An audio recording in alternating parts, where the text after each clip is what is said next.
For example, whenever we finish armbar, I see people like, what the fuck is this? If anything, both hands on the top of the lever. Coach, do you work out? Curl your arm. Talking about holy shit. It's my weight, like I'm what, 180? That's it, there's 90 pounds. Let's go back. Baby, come back. Curl. You see what I'm saying, guys?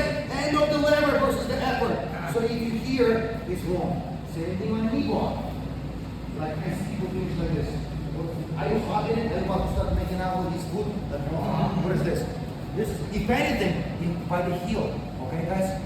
Conversely, when we do inverted stuff, armbar.